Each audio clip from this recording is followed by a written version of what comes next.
dukomeje kubashimira mwebwe mwese mukurikiranye ibi byigisho, tubaramukije mu ndamutso y'umwami Uwiteka Bahiri.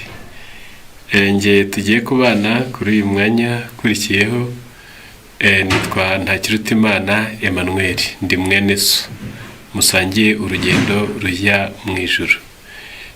Rero reka tubasabe aho muri, mwubahe Imana maze dusenge, tubone tubabwire insanganyamatsiko yacu y'uyu mwanya. Urakoze mugabo w'amahanga, ntacyo twakuburanye kuko dufite uburinzi bukuvaho, turi amahoro kuko udutije akanya ko kuganira ijambo ryawe. Urakoze, habwa icyubahiro. Abana bawe bateze amatwi tubasabiye umugisha, baba bumva batuje, baba bari mu turimo dutandukanye ariko bateze amatwi, ubiyereke kuko ubishoboye. Ijambo ryawe rikomeye nkawe iyo rinyuze muri kamere muntu ntibihuza, ngaho duha Umwuka Wera dutere kukumvira no kutanyuranya nawe. Tugiye kwiga, tubere mwarimu, tubisabye mu izina rya Yesu, amen.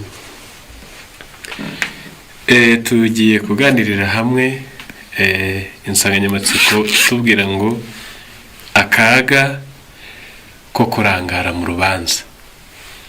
Ngiryo ijambo tugiye kwiga, ni akaga ko kurangara mu rubanza. Ngiryo ijambo ryacu. Nubwo abateze amatwi yenda bose si bakuru, ariko harimo abakuru bigeze bagira ingorane zo kuburana n'ibyago nubwo waba urengana. Uramutse uri kuregwa n'umushinjacyaha cyangwa se undi wese wakureze, nta mpamvu yatuma urangara igihe bakurega, bahundagaza ibirego, kandi yenda banakubeshyera. Ahubwo umuntu atega amatwi akabyumva neza kugira ngo kuri buri ngingo yisobanure. Ikindi kandi mu ngingo nyinshi warezwe, iyo hari iyo utavuzeho mwicara ubanze gukoraho, biba bisabwa ngo ube maso, ukurikirane, ubyumve neza. Nurega ntabwo yabirega nabi, ntiyanavuga amagambo ngo ayajenjeke, ahubwo afite uko arabizirika akabikomeza ngo akugushemo. Nawe ikigutera kumva ni ukugira ngo aho hari ipfundo, aho yagobetse akantu, nawe uhakuremo igihe wisobanura. Ibyo bigatuma rero abantu bajya kuburana iteka ryose bahora barikanuye, baba bari maso ku rugero udashobora kumva. Mwebwe muteze amatwi, ntakibaza mutese ko turi kwisengera iby'urubanza byo bije bite, kandi icyo kikaba ikibazo mwibaza, kandi birumvikana ku batamenyereye ibya Bibiliya, bashobora kumva ko ntaho ibya Bibiliya bihuriye n'imanza. Ariko iyi si mubona ifite nyirayo, ni Imana. Twebwe abayituye dufite abo tubereye nyirabo, ni Imana. Ni Zaburi y'ijana, uhere ku murongo wa mbere kugeza aho isoreza, turi ubwoko bwe, turi intama zo mu cyanya cye. Iyo Mana yaremye isi kandi tukaba turi abayo, yayihaye amategeko ayigenga. Ntabwo ipfuye kubaho muri domene zose z'ubuzima. Umuturage wo ku isi agomba kubaho afite amategeko amugenga kandi akomeye kandi ashikamye. Rero icyiza kibirimo ni uko aya mategeko Imana iyaduha yari ayo kutugirira neza. Imana iduhaye amategeko kuva iyatanga kugeza uyu munsi wa none, yari ayo kutugirira neza. Byanditse muri Yesaya igice cya 48 umurongo wa 17 ndetse n'uwa 18, ahavuga ko ngo aya mategeko ngutegeka nayo kukugirira neza. Ndetse umurongo wa 18 ho haranditse ngo iyaba warayumviye uba waragize amahoro ameze nk'uruzi. Ahantu muhumve ni ukuvuga ngo wewe unyumva iby'Imana yadutegetse, bimwe dukunda n'ibyo twanga, nubwo bihabanye na kamere yacu bitewe n'icyaha cyaturindagije. Ntukanywe inzoga, ntabwo ari ugira ngo Imana ice inyuma izinywere, ahubwo utazarwara umwijima, utazasinda, utazakena, kuko bino n'umukobanyi inzoga zirakwaganisha kandi ushukwa nabyo ntagira ubwenge. Ntugasambane, ntabwo iguca inyuma ngo igushuke ngo abagore bo ku isi ijye kubatunga, oya, ahubwo ni uko muri Hoseya 4:11 handitse ngo ubusambanyi na vino y'ubuce na vino yihira byica umutima, ubusambanyi bwica ubwenge. Ubu noneho hari ibyo tubonesha amaso butera n'indwara z'umubiri zibabaza n'uburibwe bukaza. Ntukice, ntabwo ari urugomo ibigukoreye ibikubujije, oya, ahubwo uzabaza abisha aho bari.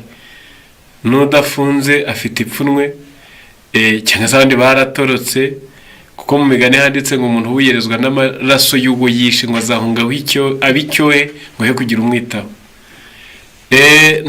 Wiba nabi wishyura umugome, bitewe n'uko umugisha uzanwa no gutanga no kugira abandi neza. N'imigani 11:25 avuga ngo uvomera abandi azavomerwa, ariko w'Imana amasaka azavumwa na rubanda. Kunda umugore wawe, ntabwo ari ukugira ngo bayinganzwa ngo ubwo mbayimbwa, niko njya numva abapagani bavuga. Oya, numukunda ukamwitaho ukamworohereza mu buzima, azakubyarira abana bazitegereza uko umwitayeho, nawe bazakwitaho. Numugirira nabi ukamugora, ukamurushya, ukamuvuna, nawe uzahangayika, kuko igihe kizaba kigeze uri umusaza ukeneye abakwitaho. Abo bana batakubonyeho ineza nayo ntayo bazakugirira, ubwo uzarya ku musaruro w'icyo wabibye. Icyo wabibye uzatangira ugisarure. Amategeko yose uko kwezi umunsi w'isabato ni kugira ngo uruhuke, utazicwa na stress. Abakora ntibaruhuke benda kugaduka muri iyi minsi. Bana b'Imana, aya mategeko meza, ibyo yatubwiye byose, murye kuri gahunda, mwambare kuri gahunda, mufate imibiri yanyu neza, ukoze ubushakashatsi, nta na kimwe Imana yigeze idutegeka kiri mu nyungu zayo, ahubwo ibyo yadutegetse byose ni inyungu zacu, nitwe twunguka. Noneho ku musozo, abo bigiriye neza ubahe so na nyoko, ntabwo ari itegeko ry'agahato, si ukukuvuna, si ukukurushya, ahubwo mu Efeso 6:1-2 haravuze ngo bana mwumvire ababyeyi banyu mu mwami, kuko ari byo bibakwiriye, ngo iri niryo tegeko ryonyine mu mategeko 10 riri mu isezerano, kugira ngo ubone amahoro uramire mu isi. Wumvira umubyeyi ukazarama, wamusuzugura ukamuhangayikisha ukazapfa ukenyutse. Kandi bamwe batangiye kuhura n'izo ngaruka.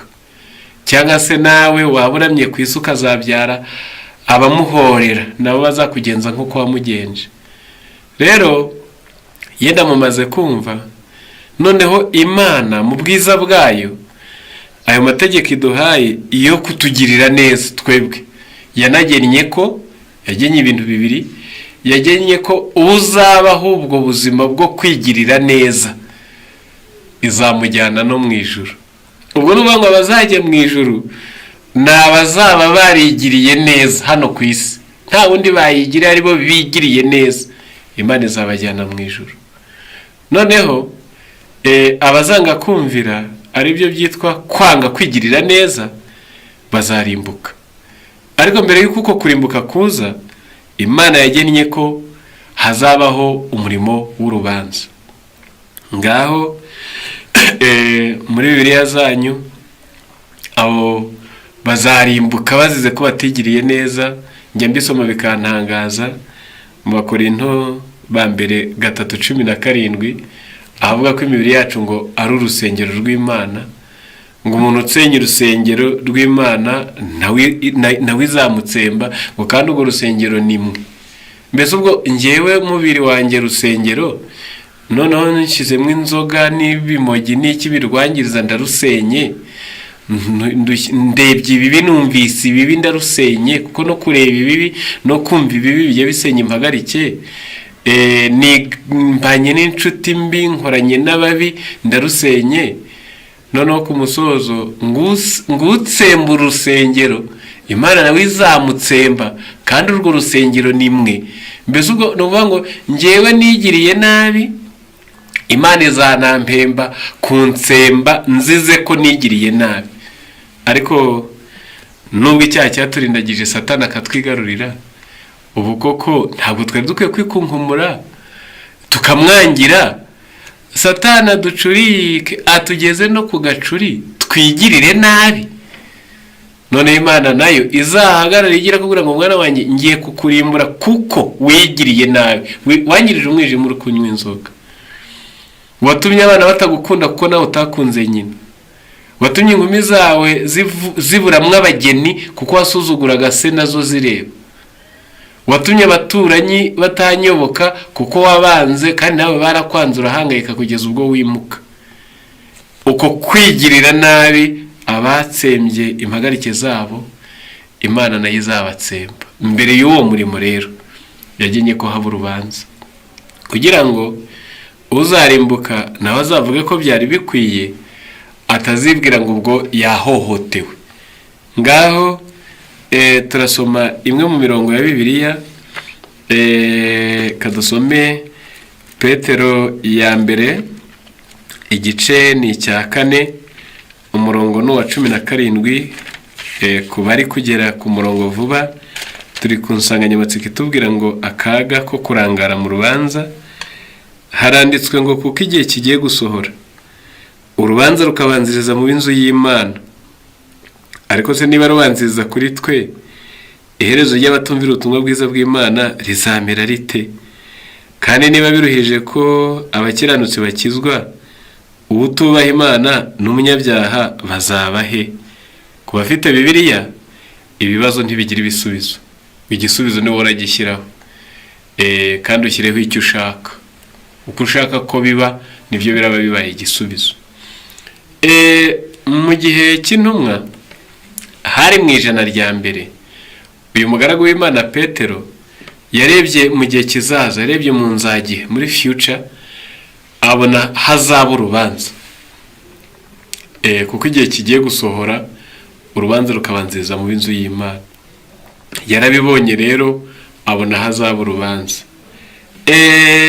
Mu byakozwe n'intumwa, iyi mirongo kanyivugeho maze kuyisoma yombi, ni igice cya 17 n'ubundi umurongo wa 31. Haranditswe ngo kuko yashyizeho umunsi wo guciraho urubanza rw'ukuri rw'abari mu isi bose, izarucisha umuntu yatoranije, kandi byabihamirije abantu bose ubwo yamuzuye. Uyu nawe ni Pawulo, nawe ni mw'iryo jana rya mbere. Yaba Petero yaba Pawulo bose murabona ko bahurije ku kuba urubanza rwarinzagihe mu gihe cyabo. Izarucisha, ntabwo yavuze ngo iri kuruca, nta nubwo yavuze ko yaruciye, ahubwo aravuze ngo izarucisha. Yaba Petero avuze ngo igihe kigiye gusohora urubanza rutangire. Yagenye umunsi w'urubanza, izarucisha, byari inzagihe. Impamvu mvuze ibi bintu, muri Daniel 8 umurongo no wa 14 ahavuga iby'iminsi 2300. Ntabwo ndayisobanura, ariko ndayivugaho make. Ihwanye n'imyaka 2300. Umunsi mu buhanuzi ni umwaka, nk'uko byanditse muri Ezekiel 4 umurongo wa 6, cyangwa se kubara 14:3. Kubiga ubuhanuzi babusobanura umunsi ubuhanye n'umwaka. Iyi myaka rero 2300, kubakurikiranye amateka yayo, itangira kubarwa ahagana muri 457 imbere y'ivuka rya Yesu, ikaza igasoreza mu 1844 inyuma y'ivuka rya Yesu. Kubize ubuhanuzi bw'iyo myaka, niho Yesu yavuye ahera ho mu ijuru yinjira hera cyane ho mu ijuru, urubanza ruratangira. Urubanza rwaratangiye, kuko kubatabizi, iyo basomye muri Matayo 25 umurongo wa 31 ngo umwana w'umuntu azaza yicare ku ntebe ye, ngo amahanga yose akoranira imbere ye, hari abarindiriye ko ibyo bizabaho. basigaye banibaza ngo ubundi sitade bizabera hazaba ari iyihe, ni muri Amerika, ni Buraya, nihe tuzahurira? Ni imvugo mpanuzi, ni imvugo ngereranyo. Icyo gikorwa cyaratangiye ndetse kimaze imyaka myinshi gitangiye. Kuva mu 1844 urubanza kuri njye nawe rwaratangiye, ruhera mu bapfuye rwinjira mu bariho, itariki tutazi kuko ibyo twarabihishwe. Ahubwo icyo tubwirwa n'imyiteguro yarwo nuko urwo rubanza rwaratangiye. Rero mu gihe cya Petero na Paulo, uwo mwaka mbabwiye bo bawubonaga ari inzage izarucisha, igihe kigiye gusohora urubanza rubanzirize mu nzu y'Imana, nawe yabibonaga ko ari igihe kizaza. Ubwo buhanuzi bwarasohoye, utarindira ko hari igihe n'umuntu ujya umubwira utese iburimo ko bizagukoraho, Imana niyo izaca urubanza rurimo cyangwa se urwayo rwararangiye hakurikijwe n'ibyo wamenye. Noneho uru rubanza Imana yapanze ko amategeko yatanze ku isi y'ubwoko bwose, ikayaha abaturage bayo bo ku isi. Ntabwo bayasuzugura ngo bayice ngo basigare badahanwe, kandi bagiye guhanwa nta kindi gitanga igihano cyitsa urukiko rushingiye ku itegeko ryishwe, rugatanga igihano kijyanye n'iryo tegeko ryishwe. Niyo mpamvu rero Imana yagenye ko haba urubanza. Bana b'Imana, imanza mubona ku isi nuko inkiko zo ku isi zipanzwe, bujya icyitegererezo bagikuye ku by'ijuru. Iyi Daniel 7 umurongo n'uw'icyenda haranditse ngo nkomeza kwitegereza kugeza aho bashyiriye intebe z'ubwami, haza umukuru nyir'ibihe byose aricara, imyambaro ye yeraga nka sheregi, kandi umusatsi we wasaga n'ubwoya bw'intama bwera. Intebe y'ubwami bwe yasaga n'ibirimi by'umuriro, kandi inziga zayo zasaga n'umuriro ugurumana. Imbere ye hatembaga umuriro, uduhombagiza baramukoreraga, kandi inzovu bari bamuhagaze imbere. Imanza zirashingwa, ibitabo birabumburwa. Imanza zirashingwa, ibitabo birabumburwa. Urumva ko n'urukiko nk'izindi, intebe zirimo, ameza arahari, hariho ibitabo. Imanza noneho zirashingwa, ibitabo birabumburwa. Nguko uko urwo rukiko rupanze. Nubwo turi burugarukeho, rwaratangiye. Hoseya igice ni icya 4 umurongo wa mbere, harimo amagambo uyu muhanuzi nawe yavuze. Ntabwo iby'Imana ari byo byakangirika ngo iceceke. Nimwumve ijambo ry'Uwiteka, mwa Bisirayeli mwe, Uwiteka afitanye imanza na bene igihugu, kuko kitarimo ukuri cyangwa kugira neza, habe no kumenya Imana. Nta kindi gihari keretse kurahira, bakica isezerano, no kwica, no kwiba, no gusambana, bagira urugomo, kandi amaraso agasimbura andi maraso. Nicyo kizatuma igihugu kirira, kandi ugituyemo wese akiheba. N'inyamaswa zo mu ishyamba nazo nuko, n'ibisiga byo mu kirere, ndetse n'amafi yo mu nyanja azapfa. Nsomye byinshi, ariko igishakwa nuko ku isi, igihugu cy'Imana ivuga n'isi, ngo hari urugomo, bwicanyi n'ubugizi bwa nabi, ntihari ukuri, nta kugira neza, kurenganya biruta kwitanaho. Niyo mpamvu Imana ivuze ngo Uwiteka afitanye imanza na bene igihugu. Bana b'Imana, urwo rukiko rugenzura ibyacu igihe kirirenze, rutangiye mu bikari byo mu ijuru. Rero uru rubanza ukurikije uko rupanzwe, hariya dusomye ngo imanza zirashingwa, ibitabo birabumburwa. Mu ijuru nabo bafite ibitabo, ni 3. Hari igitabo cy'ubugingo cyanditswemo amazina y'abantu bose binjira mu murimo w'Imana bakarwanira ubutumwa bwiza. Icyo muzagisoma mu Filipi igice cya 4 ku murongo wa 2 kugeza ku wa 3. Hari igitabo cy'urwibutso cyanditswemo imirimo myiza dukora yose, muzagisoma muri Baraki 3:16. Ngo bahaga Uwiteka baraganiraga, ngo Uwiteka agatega ugutwi akumva, ngo nuko igitabo cy'urwibutso rw'abubaha Uwiteka bakita ku izina rye kikandikwa. Cyandikwa mu ibyiza dukora kuko ntitubibuze. Mu ijuru hariyo n'igitabo cy'ibyaha. Ni Yesaya 65 umurongo wa 1 kugeza hafi kwa 7.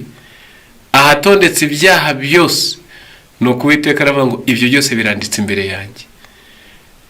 Mu ijuru barandika kugira ngo hatazabaho kwibeshya.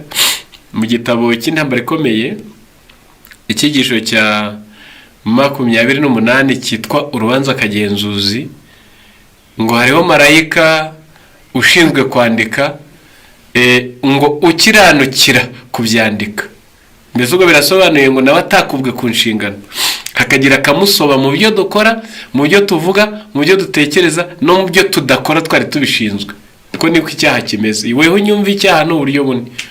Icyaha n'uburyo bune: ukora icyaha ukoze n'amaboko yawe, ukora icyaha uvuze n'akanwa kawe, ukora icyaha utekereje nubwe n'intekerezo zawe, ukora icyaha utakoze icyo wari ushinzwe gukora. Ni nayo mpamvu n'amategeko y'Imana agizwe n'inyuguti ebyiri: ni ntuzakore iki cyangwa uzajya ukora iki. Ubwo randitse ntuzakore iyo ubikoze ubukoze icyaha, uzajya ukora ibi iyo utabikoze ubukoze icyaha. Nguko uko amategeko twayahawe. Noneho ibyiza dukora bijya mu gitabo cy'urwibutso. Abo warwanyeho, ibigeragezo watsinze n'ibishuko, ibyo wihanganiye, aho wagiriye neza, ntiwabuze n'ubutura umutwaro, ntiwabuze n'ubutokora, ntiwabuze n'uwuhakaribo, ntiwabuze n'uwukwerera, wakaba mu bindi wanabura n'uwo uramutsa. Twe twose turanditse. Hakaba n'igitabo cy'ibyaha, ngo cyandikwamo ibyaha byaba ibyo mu ibanga, inshingano twirengagije, ibihe twapfushije ubusa, imiburo twahawe nk'iyi muri kumva twarangiza tukayipfusha ubusa. Ibyo byose birandikwa. Ngo noneho mu gitabo cy'ibyaha igiteye ubwoba, ngo icyaha ukoze kirahandikwa, n'umusaruro wacyo wa vuba n'ingaruka zizaza kera. Ku buryo ibyo ukora none nuko bigenda byisubiramo mu bwenge bw'abantu. Niba wambara nabi, aho wanyuze muri quartier bakakwigana kuzajya bambara nkawe nabi, n'abandi bazambara nabi, nabo bizabyutsa irari ryabo bakaba abasambanyi. Ibyo byose biranditse mu gitabo cy'ibyaha. Ibyo byose biba byanditse. Bana b'Imana, muri iki gitabo cy'ibyaha handikwamo akantu kose kabi ukoze katajyanye n'ubushake bw'Imana. Ngaho mwe muteze amatwi, ngo kuko urwo rukiko rupanze. Abasoma igitabo cy'intambara ikomeye igifaransa n'urupapuro rwa 523 kugeza ku rupapuro rwa 524, ni ukuri ibyo dukora byose biranditse. Gusa no mu rwibutso hakandikwamo ibyiza dukora, n'imvune tugira, n'imibabaro, no kwitangaho igitambo byose bitubaho, ariko tuzize urukundo dukunda Yesu. Nta kabasobwa ab'ijuru, byose barabyanditse kugira ngo aho uzaherera hazabe hagukwiye, uzarimbuka bizabe bikwiye nawe avuga ati rwose nkurikije ibyari byanditswe uru ni rwo rwari runkwiye. Utazarimbuka nawe azaba abizi ko atarimbutse kuko nawe yitwaye neza. Bana b'Imana, uru rukiko rwo mu ijuru rwaripanze, kuko ntabwo Imana ariyo yabaho ngo abaturage bo ku isi bayisuzugure, biciriyo birangiririyo. Nguko uko Imana yagenye ko hazabaho urubanza, buri wese azarugeramo, ukomeye n'uworoheje, ukize n'umukene, injiji n'uwize, ujambuye n'utazi byinshi, uwagiye uwimenyi n'umuturage uturagitse cyane. Buri wese azashyirwa mu rubanza, abazwi bimukwiye. Kandi bite nuko bitazakorwa babanje kukumenyesha. Ibyo nibyo kwitondera, kuko buri wese agomba guhagarara azi ngo ibyo akora, igito ni kinini, icyo atekereje n'icyo avugishije akanwa bishyirwa mu rubanza. N'abapfuye ntibazarurokoka. Hari abantu bajya bavuga bati nimara gupfa iyo dosiye izaba irangiye. Oya, ni nayo mpamvu rwahereye mu bapfuye, kuko ku basoma Bibiliya Daniyeli 12:1, Ibyahishuwe igice cya 20 uhere ku murongo wa 1, buriya iyo upfuye ntabwo biba birangiye. Ubwo Yesu azaba agarutse, abapfuye bose bazazuka. Abapfuye bamwizeye bazukira ubugingo buhoraho, abapfuye batamwizeye bazukira gukorwa n'isoni no gusuzugurwa. Nuko ubwo abakiranutsi bazaba bimanye na Kristo imyaka 1000 mu ijuru, inkozi z'ibibi nazo zizapfa. Nanone kandi ntibibe birangiye, nyuma y'imyaka 1000, ubwo ni mu gice cya 20 cy'Ibyahishuwe, izo nkozi z'ibibi zizongera zizuke, zijye guhabwa igihano kizikwiye, ariwo muriro uzabakongora, ngo ntuzabasigira n'umuzi cyangwa ishami, niko Maraki yavuze. Ubwo urumva ko iby'umuntu nubwo waba warapfuye, Abaheburayo 9:27, kandi nk'uko abantu bagenewe gupfa rimwe, hanyuma yaho hakaza urubanza. Abantu bagenewe gupfa rimwe, ubwo ni muri ubu buzima, ariko ntibibe birangiye, hanyuma hakazaza urubanza. Bana b'Imana, abakomeye n'aboroheje muri urwo rubanza bazaba bahagaze kimwe. Ku isi mu nkiko zaho habamwe amarangamutima. Ushobora gusanga umucamanza ari mwene wanyu, nubwo atagira icyo akumarira kinini reka akabyoroshye. Ruswa ziraribwa, no mu nkiko zikomeye ntibarya ubusa ariko barazirya. Izo ni inkiko zo mu isi.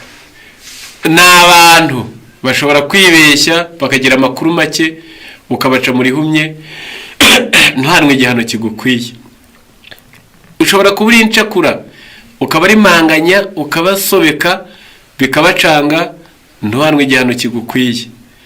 Inkiko zo mu isi zitandukanye n'urukiko rwo mu ijuru. Marayika ureba no mu mutima, niwe wandika ibyo dukora, tuzabazwa mu rubanza. Mbese wowe usambana ukagira amahirwe ukabona aho mu gakaritsiye, aho mu gahuru, wavuye yenda iyo wanyu ujya Kigali cyangwa ujya mu yindi mijyi, ujya Kampala cyangwa Nairobi, umugore wawe urabimuhishe birashobotse, umwana urabimuhishe birashobotse, umuturanyi n'umuvandimwe nyoko wakubyaye urabishoboye uramuhishe, ijisho ry'Imana ryo riba riri kukureba, kandi bizashyirwa mu rubanza kuva hasi kugera hejuru.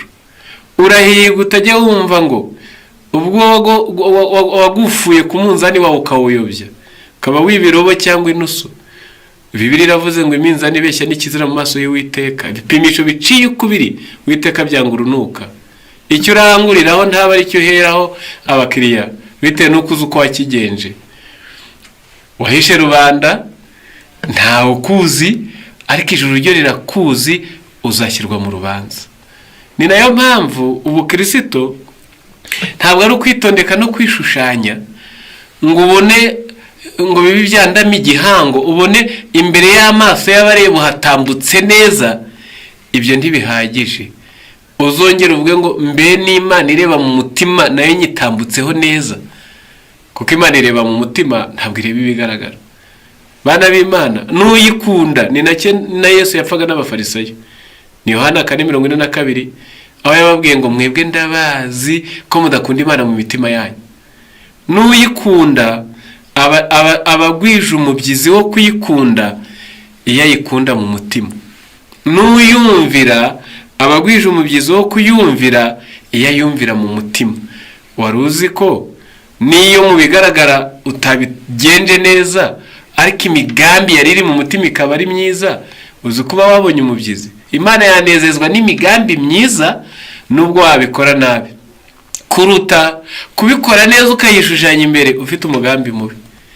Noneho uru rubanza nta muntu n'umwe utuye ku buso bw'isi udashyirwa muri uru rubanza ngo ibyo bigenzurwe. Kandi mbabwire, uroye imyaka tumara ku isi, Zaburi ya 90 umurongo w'10 ho baravuze ngo ni 70 cyangwa 80 kubagize imbaraga. Ariko ibi bivuzwe hashize imyaka irenga 2000. Iyo Esperance de vue yariho mu gihe cya Dawidi, ubu siko bikimeze. imyaka 50 umuntu abashaje yitwa muzehe. iyo myaka mike tumara ibyaha bicyo uyikoramo ubwo ukabuminutse n'ibyaha. hari aho abantu bagera n'ibyaha bikabananira. nibaza ko umusaza w'imyaka 70 sinzi niba yashobora kujya mu muhanda guca igico ngo nawe atege yambure. Cyetse ari abasaza ba 80 arambura, nawe n'abasore bamwirenze. urumva ko hari aho ugera no gukora ibyaha ukabitabishobora. sinzi niba umukecuru w'imyaka 70 yabindaye agashinga iseta, nta bakiriya bajyamo uko mbitekereza, kuko bashaka abanoze bitonoye batoye. sinibaza niba umuntu w'imyaka 90 yashobora kuroga, gusa hari yajya kumenya atakireba yajya guca uburozi. hari aho ugera n'ibyaha bikakunanira bitewe n'izabukuru, atari ukwihana ngo iminsi yo gukamuye amarere, niko byanditse mu mugenzo wa 2. ariko ikibabaje bikananga uri no mwiyo myanya ukaba ugifite utwaha, utuzimwe, umwaga, ishyari, ubugugu, ukaba igisambo wimanuka imana n'umuriro kubaje kurahura, ugasanga ufite ibyaha byakurimbuza. uwo ari we wese ugihumeka umutima ugatera, uru rubanza ashyirwamo kugira ngo ibye bigenzurwe, bibagwe ko ari byo gukiranuka cyangwa se ko ari byo gukiranirwa. buri wese azaherezwa hamukwiye, nawe yakwemera ngo ibimbayeho birankwiriye. bana b'Imana, Imana yagenye ko habaho urubanza. muri insanganyamatsiko yacu reka tubabwire indi ngingo ivuga ko uru rubanza ruzashingira ku mategeko y'Imana. rushingiye ku mategeko y'Imana.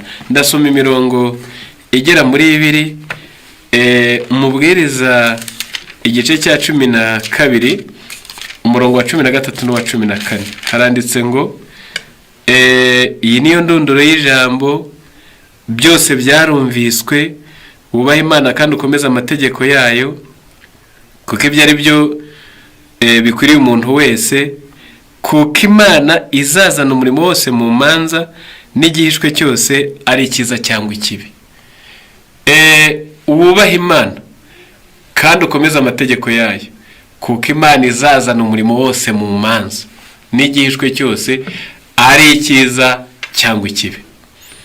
amategeko y'Imana niwo murongo ngenderwaho. abazacirwa urubanza bakangwa cyangwa bakemerwa, ni amategeko azarebwa. umurimo wose uzashyirwa mu rubanza. ngaho Yakobo igice ni icya 2 umurongo ni uwa 12. nababwiye ngo nkuko no mu nkiko zo mu isi ahatari itegeko ntacyo bakora. iyo hatari itegeko ntacyo bakora. haranditse 12 ngo muvuge kandi mukore nk'abajya gucirwa urubanza n'amategeko atera umudendezo. urubanza ntirwacibwa hatari amategeko. niyo mpamvu wewe unyumva umenye ngo ikizakujyana mu rubanza nuko wagenje amategeko. erega aha niho hari n'ubwiru yenda turaza kuvugaho gato nyuma. ubwo hariho amategeko uyisha akitwa umunyabyaha, hakaba habonetse n'urukiko agashyirwa mu rubanza. iyo atsinzwe niho atsindishirizwa. uvuga ibyo gutsindishirizwa akabivuga hatari amategeko n'uwayacumuye n'urubanza abavuze ikitabaho. ahubwo Paulo niwe wabivuze neza mu Baroma 5:20 ngo aho amategeko yagwiriye, ngo aho amategeko ari ibyaha byaragwiriye, ngo aho ibyaha byagwiriye n'ubuntu burasaga. buba rero amategeko, uwayacumuye, urubanza, gutsindwa no gutsindishirizwa, ibyo ntibitandukana. uvuze ko ntayo, ntukajye uvuga ko wanatsindishijwe. wari gutsindishijwe iki? wari wagize ute? kuvuga ko ntayo watsindishirizwa, watsinzwe n'iki? yenda ko nagaciyemo, ariko icyo nshaka buri wese nabimenye ngo uru rubanza rucibwa hashingiwe ku mategeko. mu bitabo dusoma duhereye kuri Bibiliya, amategeko turayazi. mu kuva igice cya 20 amategeko 10 ariyo twakwita dekaloge ariyo constitution, ni itegeko nshinga rigenga ubwami bw'Imana. Ariko icyo nshaka, bamwe iyo babonye bayatondaguye mu kanwa, iyo babonye bayazi barayafashe mu mutwe, bajya bagira ngo ubwo ikibazo bafitanye n'amategeko cyararangiye. Ariko aya mategeko ndayasoma mu gitabo bita ubutumwa bwatoranijwe, ni umuzingo wa mbere. Abasoma igifaransa ni 254, abasoma icyongereza ni 217. Bari gusobanura umurongo wo muri Zaburi 19:8 ahavuze ko amategeko y'Uwiteka atunganye, mbega ubwiza bwayo no kwiyoroshya kwayo no gutungana kwayo amategeko ya Yehova. Nimpi n'amagambo cyane ku buryo bikoroheye ushobora kuyatondagura mu mutwe. Aya mategeko y'Imana bikoroheye wayatondagura mu mutwe. Kandi koko mu myizerere imwe yo mu isi, iyo abantu babaga bagiye kubatizwa uko bajyaga bayatangaho ikizamini, ngo tubwira amategeko 10, ukaritangira uti ntukagire izindi bana mu maso yanjye, ntukeremere igisha, ukayavuga. Wayarangiza bati aratsinze, nta kimubuza kubatizwa. Ariko uko kuyavuga, aho unyuze utashye uvuye kuyavuga, ibinyomoro biri ku muhanda, amatunda ari ku muhanda, ntusigemo n'umuteja. Kandi amategeko wayavuze. Nibyo bavuze rero ngo bikoroheye cyane wayatondagura mu kanwa. Mbwira baza aho yanditse rero n'abayazi mu mutwe, ntabwo ubwo bivuze ngo urayazi, nta nubwo bivuze ngo yashyize mu bikorwa. Ahubwo hepfo baravuze ngo nyamara aragutse cyane iyo agambire kuvuga ubushake bwose bw'Imana, pour s'appliquer non seulement aux actions extérieures, kuko ntabwo atunga urutoki ibikorwa byagaragaye inyuma gusa, mais aussi aux pensées, ahubwo atunga urutoki no mu bitekerezo ibyatekerejwe mu migambi yawe, aux intentions mu migambi, aux désirs mu byifuzo, et aux émotions du cœur no mu by'umutima ubangukira, ce dont les lois humaines sont incapables car elles ne s'occupent que des actions extérieures. Amategeko y'abantu adashobora kugera kuko yo burya aciteka yendeye ku byagaragaye. Bana b'Imana, nushaka kumenya uburyo ubanye n'Imana mu mategeko yayo, urahiga utazishima mishuke ukajya ureba ibigaragara. Ahubwo baravuze ngo aya mategeko y'Imana yareba irinjira ikajya mu ntekerezo, dare pense, igatambuka ikajya mu migambi, igatambuka ikajya mu byifuzo, igatambuka ikajya mu by'umutima ubangukira, ibyo bita emotion, bamwe babyita amarangamutima, ariko birenze icyo, ntabwo ari za sentiment, birenze icyo. Noneho ngwaho amategeko y'abantu ntabwo ajya hagera. Yesu niwe wavuze ngo mwumvise ko byavuzwe ngo ntugasambane, ni Matayo 5:27. Ngo ariko ngenda babwira nti ureba umugore w'abandi akamwifuza abasambanye. Ubwo amategeko ya polisi agiye guhiga abasambanyi, byabaye bagakora umukwabo wo gushaka abasambanyi, uwifuje mu mutima ntabwo bamukora kuko ntibamubona. Amategeko y'Imana yo rero mu rubanza niyo bagwa muri quartier nk'imfura ikarabye, batuye rwose mu bagore najyamo, uyu nta n'inkuru ye nk'iyo twari twumva, ariko ukaba wifuza mu mutima, ijuru ryo ribajya gushyize ku rutonde rw'abasambanyi. Ntukice. Ubwo turabizi ko wica utemye, wica uroze, ugambanye, unize, urashe, ukubise. Ariko mu Rwambere rwa Yohana 3:15 haranditse ngo nureba mwene se akamwanka, wanga mwene se wese n'umwicanyi. Uwo wanga uyu ndamwanga, nanga namubona uyu muprofe, nanga yareguka ku kigo, uyu gitifu cyangwa se uyu muturanyi, nanga nakumva nijwi rye. Ubwo uravuze ngo bizakemuka avuyeho, kuko akiriho uzaryumva. Kwanga mwene so ubura umwicanyi. Noneho wibuke kweza umunsi w'isabato, itegeko rya 4, bazasoma igitabo cy'Abakurambere n'Abahanuzi ngo ntitubuze imirimo gusa, ahubwo no kuganira no gutekereza ku mirimo yacu isanzwe kuri uwo munsi dushyirwa ku rutonde rw'abica isabato nk'abatayemera mu myizerere yabo. Bana b'Imana, aya mategeko aragutse, kwambara nabi bibyutse irari ry'abandi, ugahita ushyirwa ku rutonde rw'ubusambanyi. Ngo indoro mbi, ngo amaso y'ubuhehesi avugwa muri Yeremiya, ugahita ushyirwa ku rutonde rw'ubusambanyi. Ngo ijwi ribi rya maraya, ngo mushyeshyengesha akarimi ke, Imigani 6 n'Imigani 7, ngo mushyeshyengesha akarimi ke, ugahita ushyirwa ku rutonde rw'abasambanyi. Mbese Imana yo igisesera ikareba mu wifuzwa ibihe byose. Icyigisho kivuze ngo muzabona ishyano bafarisayo, ku basoma Igifaransa n'urupapuro rwa 312 baravuze ngo c'est son motif qui donne à nos actes les véritables valeurs. Ngo impamvu idutera gukora ibintu nituma bihabwa agaciro kabyo nye, bikemegwa cyangwa bikangwa hatarebwe umubyizi, ahubwo impamvu yabiguteye. Iyo migambi itogotera mu mutima, Imana yo iri kureba uburyo tugenza amategeko irayibara. Ntukibe, ushobora kutiba ngo utore, ushobora kutiba ngo ugabe igitero, ushobora kutiba ngo usotore, ariko ngo niyo ugiye kugura ikintu cy'abandi ukabahenda, umutima nama ukakubwira ngo ari weho ugiye kugurisha iyi sambu wagize ibyago nk'ibyo yagize, wakifuza ko baguhangaye. Ayo wakwifuza umutima nama akakubwira ngo nge bampa miliyoni 5, none se kuki uri kumuhesha? Kandi koko wamara no kugura nawe ukagenda uvuga uti ataka gasambu narakaguze peti. Namufatiranije n'ibibazo bari bamunize mu Migani 20:14 haranditse ngo ugiye kugura arapfobya ati urampenze, ariko agenda yishimiye icyaguze. Abasoma Igifaransa bavuze ngo mauvais du l'acheteur, ngo ni kibi, ngo moto ni rubi, ngo ni kumuguza avuga, ngo ariko yamara kuyamuhereza batandukanye ngo ndayiguze, ngo hindayiguze, ngo inka ndayiguze kuruta y'ubushize. Ngo urwo rubanza uba wiciriye nawe ukavuga uti rwose ndamuhenze ugeranije nuko ibintu bimeze.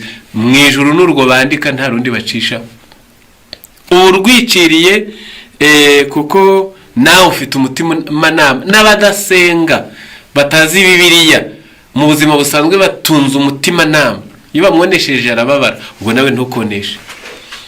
Iyo yazitiye bakaziturura arababara, nawe ntukaziturura uruzitiro rw'abandi. Iyo bahenze ibishyimbo bakayobora amazi mukwe akabitembana arababara, nawe ntukayobore mu kw'abandi. Nawe afite umutima nama uhereye ku byo ashaka ko bamugirira, nawe agomba kugirira abandi. Bana b'Imana, amategeko niyo azashingirwaho mu rubanza. Muri iki gitabo un transgresseur peut ici cacher ses méfaits, umwishe w'amategeko y'Imana ashobora kuba umuhanga wo guhisha mabi ye, quelque criminel qu'il soit, voleur, meurtrier ou adultère, akaba ari inkoramahano, umwicanyi, umujura n'umusambanyi. La loi humaine ne saurait les condamner comme coupables aussi longtemps qu'il n'a pas été découvert. Itegeko ry'abantu ryo rishobora kutamwita umunyabyaha igihe cyose atafatiwe mu cyuho, kuko ni ibibera mu mutima, ni ibitogotera iyo hirya. Hepfo, la loi de Dieu prend note de la jalousie.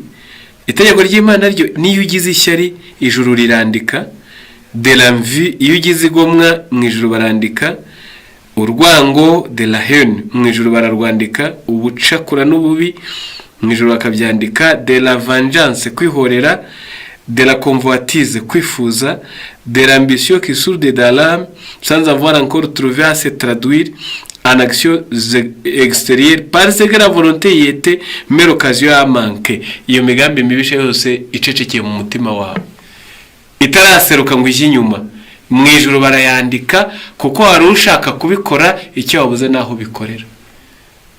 Nguko uko amategeko ashingirwaho mu rubanza. Bana b'Imana, wagira ngo ibenge nawe tubyumve neza, nta ibintu byitwa kwishushanya no kwigira abanyoni nyinshi mu myizerere twabireka, ahubwo buri wese agaharanira umutima uhindutse, kuko iyo ubeshya abantu washoboye kubahisha ntabwo babimenye, ariko ijuru ryo ryarabyanditse. Iyo ugoreka ukuri ijuru ryarabyanditse. Iyo ukabiriza mu kubara inkuru yari ifite ibiro 2 ukayiha ibiro 10, ijuru ryarabyanditse. Iyo ubeshya umugambi ibyari bikujyanye, nari ngiye mu materaniro, ubwo ubeshya abantu ko ugiye mu materaniro, ariko ijuru ryo rizi ko hari umwari mugiye kuhahurira ngo mupanga ibindi bintu, ubwo ukabeshya abantu ko ugiye gusenga Imana kandi wari ugiye mu nyungu zawe. Ijuru ryarabyanditse. Noneho mu rubanza bya bitabo mwumvise nibyo biramburwa. Nge nawe nta byinshi batubaza kuko dosiye zacu barazitunze, kandi bazitunze neza, ngo marayika udasobwa akiranukira kubyandika. Ngaho wewe unyumva, wagira ngo ureke ingeso yo kwishushanya. Mu gitabo cy'intambara ikomeye kiriya cyigisho cya 28, uru rubanza rutwunamiye mu gihe cy'Isirayeli, ni wo wa munsi w'impongano wabaga buri mwaka. Abantu bose bajyanye ibitambo ku buturo bwera, barababariwe n'ibyo, ngo ariko ibyo byaha byagumaga muri ubwo buturo. Hakazaba umunsi umwe w'impongano, icyabaga kigenderewe ko kugira ngo n'ubwo buturo bwera babwoze bivemo burundu bigenda. Noneho iyo umunsi wabaga watangiye, muzabisoma mu Balewi igice cya 23 n'icya 16, ariko cyane 23 here ku murongo wa 26. Ngo Isirayeli yose yaremaga inama bagatora umutambyi mukuru akabaserukira, kugira ngo noneho mu kwezi ubuturo bwera azinjire n'ahera cyane hatagerwaga n'uwari we wese, ahubwo umutambyi mukuru yajyaga rimwe mu mwaka bakamutora ngo ajyeyo. Hari ibintu byinshi yabanzaga gukora, gutambirira umuryango we, gutambirira Isirayeli, nuko ngo akajya yari shuwa ko nta kibazo afitanye n'Imana. Noneho ba Isirayeli nabo basigaye hanze barindiriye icyo agiye kubakorera, ngo bagombaga kuba buri wese yagize uruhare ku icyo gitambo, bakareka imirimo, bakibabaza imitima. Iryo jambo muryumve, bakibabaza imitima, barindiriye ikiri kubera iyo hirya. Mu gitabo cyitwa The Beginning of the End, cyangwa se tugenekereje ni itangira ry'imperuka, n'urupapuro rwacyo rw'170, harimo ijambo rivuze ngo if the high priest stayed longer than the accustomed time, the people were filled with fear that because of their sins or his own he had been killed by the glory of the Lord. Ngo uyu mutambyi mukuru yinjiraga hohera cyane, ngo agatinda igihe kirenze icyo bari basanzwe bazi amarayo. Ngo rubanda bagiraga ubwo buzurwagamo n'ubwoba ko hari bitewe n'ibyaha byabo cyangwa iby'ubwe yaba yiciweyo n'ubwiza bw'Imana. Ibyo rero nabo bikabatera aho bahagaze hanze kuhahagarara bafite imitima yerekeye ku cyo bari gukorerwa. Noneho mu ntambara ikomeye, kiriya cyigisho cya 28, urupapuro rwa 532, banditsemo amagambo akomeye, ni Igifaransa ndi kuvuga. Baravuga ngo none kubera iki turi mu gihe cy'urubanza, kandebe ko iryo jambo naribona binyoroheye, kubera iki twebwe muri iki gihe turi mu gihe gisa n'icyo ngicyo, ko abandi babaga barikanuye bagatuza, kugira ngo hatagira urangara maze umutambyi mukuru yasohoka agasanga mu mutima watibabaje ngo ikimenyetso cyabaga gusesa ibibembe agakurwa mu bwoko bwabo akabavanwamo. Twebwe Yesu agiye kuza, kandi ko atazaza kabiri, ko azaba ari rimwe bikaba birangiye, abahawe ubugingo babuhawe, ababuze babubuze, bakarimbuka bagakongoka. Nukubera iki turangaye kandi twunamiriwe n'urubanza? Nous vivons à l'époque du grand jour des expiations. Turi mu gihe cy'umunsi ukomeye w'impongano. Mu gihe cya Mose, iyo umutambyi mukuru yabaga yinjiye hirya ngo ahongerere Isirayeli, buri wese yagombaga kwihana ibyaha bye, agaca bugufi imbere y'Uwiteka, sous peine d'être retranché de son peuple, kugira ngo ishyano ritamugwira agakugwa mu bwoko bwe. Maintenant de même, pendant les quelques jours de grâce qui restent encore, natwe nuko bimeze. Muri aka gahe k'imbabazi kakidusigariye, tous ceux qui veulent que leur nom soit maintenu dans le livre de vie, abantu bose bashaka ko amazina yabo agundirirwa mu gitabo cy'ubugingo, doivent affliger leur âme devant Dieu, bagomba kwibabariza imitima yabo imbere y'Imana, les sentir une véritable douleur de leur péché, kwiyumvamo uburibwe nyabwo bw'ibyaha byabo, et faire preuve d'une sincère conversion, kwihana nyakuri cyangwa se intangamugabo yo kwihana kumaramaje, nicyo basabwa. Un sérieux retour sur soi-même est nécessaire. Buri wese kwigarukaho ku giti cye we ubwe nicyo gikenewe. Il faut chembo nombre de ceux qui se disent disciples de Christ. Muri uru rubanza birakwiye ko ku mubare munini bavuga ko arabigishwa ba Kristo, que la légèreté et la frivolité disparaissent, kujenjeka no kwirata birakwiye ko bivaho.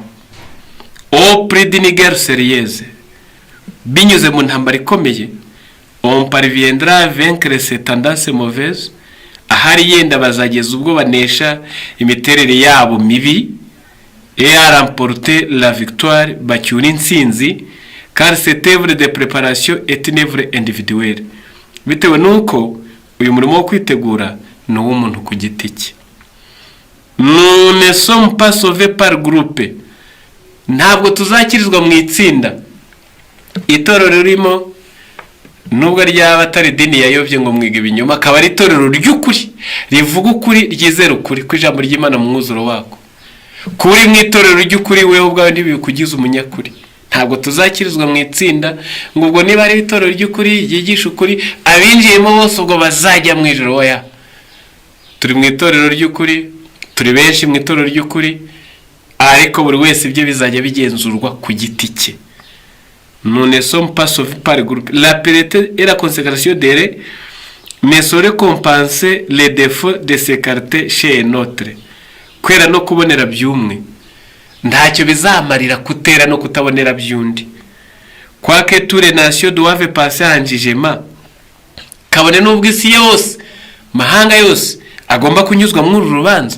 Bahinde bazajyamo, Barusiya bajyemo, Amerika no Buraya bajyemo, Australia na Oceania bajyemo, bo muri za Philippines basenga ibigirwamana nabo Ubuhinde bo bose bagomba kunyuzwa mu rubanza. Ushobora kwibwira ngo ni benshi hari igihe byanjye afazari ngewe ubwo njye napfaga kuririmba nubwo nari indyajya, aharenda Imana izita kuri bari Abahinde basenga ibigirwamana za Krishna na za oya hano baravuze ngo kabone nubwo amahanga yose azanyuzwa mu rubanza. Dieu examinera les cas de chaque individu avec autant de souhait que si celui-ci était seul sur la terre. Imana izagenza, izacokombura ibya buri wese ku giti cye, wibwire ngo ahari niwe wenyine wari utuye ku isi. Izacokombura ibya buri wese nk'ahari we wenyine wari utuye ku isi. Mbese ibaza b'ijuru, Imana n'ubwenge bwayo n'uburyo ishobora byose, abamarayika n'ubuhanga n'imbaraga zabo z'akabura rugero, buname ku idosiye yawe weho wenyine, bayunameho, bayikorogoshore, bayigenzure, bayige, bayibazeho, bakwige wenyine. Mbese n'icyaha cyabereye mu maraso bakizikurayo. Ubwo yenda bamwe ntibanyumvise, ushobora kutica utemye nk'uko twabivuze, ariko mu Migani 17:5 handitse ngo n'uwishimira ibyago by'abandi ntazabura guhanwa. Muri Ezekiyeli 25:3 handitse ngo nuvuga ngo byamaze byapfa. Ariko wowe yaba yakoze ugwaha runini, ahubwo nubwo wakishima mu mutima ntugire icyo uvuga, n'uwakureba mu maraso yabona amaraso ameze neza, kuko umuntu yishimye amaraso amera neza, yabona umunezero uri mu maraso bitewe nuko wishimiye ibyago by'abandi. Ibyo mwene muntu ntiyabikubonaho. Ushobora kuryajya umuntu kumukunda mukajya mwirwa mwicaranye, ariko mu mutima umwanga ntiyabimenya. wamuburanira ukamurengera ukamugabira inka nyinshi, umwanga ntiyabimenya, ariko ijuru ryo nicyo cyaha cyo mu maraso rikizikurayo ugashyirwa mu rubanza. Nibi bavuze ngo kabone n'ubwo amahanga yose azanyuzwa mu rubanza, ngo ariko Imana izagenzura ibya buri wese nk'aho ari we wenyine wari utuye ku buso bw'isi. Bana b'Imana mu nyumva, uwagira ngo njye namwe uhereye none tumenye ko twunamiwe n'urubanza. Kubimenya gusa nibyo kuri mu mbaraga zacu, icyo twishoboreye nicyo gito, ariko nibura niyo uza make, niyo uzi ibyo ubura umuhanga. Buriya bari abajyaga basanga Yesu ngo wabishaka wankiza, icya mbere cyabaga cyabiteye ni uko babaga bamenya amakene yabo. Amategeko y'Imana niyo azashingirwaho mu rubanza, kandi imbere yayo mwene muntu ni ukuvundagara, kuko mu mbaraga za kimuntu ntabwo yatera kabiri. Ngaho nibyo byavuzwe muri Petero ngo kuko igihe kigiye gusohora urubanza rukabanziza mu nzu y'Imana. None se niba rubanziza kuri twe, iherezo ry'abatumvira ubutumwa bwiza bw'Imana rizamera rite? Niba biruhije ko umukiranutsi akizwa, uwo mukiranutsi niwe ashaka kuvuga. Muri iyi si dupimye nk'abantu, dufite abantu b'imfura, wajya gucumbika yakagucumbikira, wasaba 5 warwaje umwana akabiguha, wakoneshereza akakubabarira, wahamagaza mu rubanza hari ikibazo wagize, uko yabibonye akabivuga ataciye ku ruhande. Abo turabagira, nabo biswe ngo nabakiranutsi. Niba nabo bameze uko, ntabwo bihagije, kuko ibyo twabonye nibyo bavugishije akanwa, ibyo twabonye ni ibigaragara, ntiwamenya ibibarimo n'ibyo barwana nabyo. Nibyo bavuze ngo niba biruhije ko umukiranutsi akizwa. Mbese niba nabo ibyabo bitoroshye agakiza batapfa kukabona mu buryo bw'akanyuzo, none tubaha Imana n'umunyabyaha bizagenda bite? Muri Yesaya 32 ubuhanuzi bujya busohora, iyo urubanza rukurikiranye ibyanjye nawe rwimbitse nk'uku turi kurwiga, haranditse ngo umupfapfa bazaba batakimwita imfura, n'umunyabuntu buke bazaba batakimwita umunyabuntu. Kubera ko Imana ijya mu migambi, n'uwagize ubuntu tukavuga tuyaba neza rwose, ntabadahagiriwe, ariko ngo hari n'abajya bagira ineza bashaka kwamamara no kumenyekana, atari impuhwe zari zikabakabye ngo amara amakene y'uwo mukene, ahubwo ariko batekangiriye ineza bamenye ko nanjye ndumugwa neza. Ubwo bikaba birapfuye, urubanza rwo ruracukumbura kugeza ubwo ngo umupfapfa atongera kwitwa imfura. Uwo bise imfura atariyo bibeshye barebye ibigaragara, n'umunyabuntu buke atongera gushyirwa ku rutonde rw'abanyabuntu. Erega ngo hari n'abagabira bakomeye babateza agatego k'idosiye bazabashyira mu myaka izakurikiraho. Turanamuhaye inka, ubwo kumugeraho biranyorohera, ishuri ubwo naribonye cyangwa akazi, cyangwa nshaka kurenganyira bimfashamo, akaba ari wo umushinga yari ateguye. Ubwo twe tukavuga tuti rwose yagize ubuntu. Ntabwo urubanza rurakurikirana ku buryo umupfapfa atongera kwitwa imfura, urubanza ruracokombora ku buryo umunyabuntu buke batongera kumwibeshyaho ngo bamwite umunyabuntu. Bana b'Imana, iyo ngingo ya 2 buri wese ayizirikane, urubanza ruzashingira ku mategeko, kandi ntiruzareba ibigaragara. Ndasubiramo, ruzayarebera mu ntekerezo, rwinjire mu migambi, rwimukire mu byifuzo, rujye muri za emotion iby'umutima ubangukira, aho si icyaha rugihige, wemewe cyangwa wangwe mu maso y'Imana.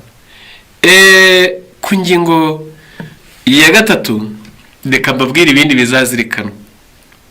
Nabwira ibindi bizazirikanwa mu gitabo cyitwa Maranatha, ni urupapuro rwacyo rwa 340. Iyo page yose kuba yifite ndayisoma nyarutsa. Haranditse ngo muri uru rubanza kuri buri wese umurimo wose uzacishwa mu rubanza. Kuri buri wese hari umurimo utangaje cyane wo kugenzura imico uri gukorwa, umurimo witondewe kurusha umufotozi akora ashushanya isura y'umuntu ahabugenewe. Ubugeni bw'umufotozi nubwo gufata ishusho y'umuntu akayishushanya aho amaherezo izangirika. Ariko mu gitabo cyandikwamo ibyacu, imico yacu ihaharatuwe mu buryo butibeshye, kandi bitwandikwaho kabone nubwo byaba byarakorewe mu mwijima ukaze, ntabwo bishobora gusibangana keretse bihanaguwe gusa n'amaraso y'igitambo kiduhongerera.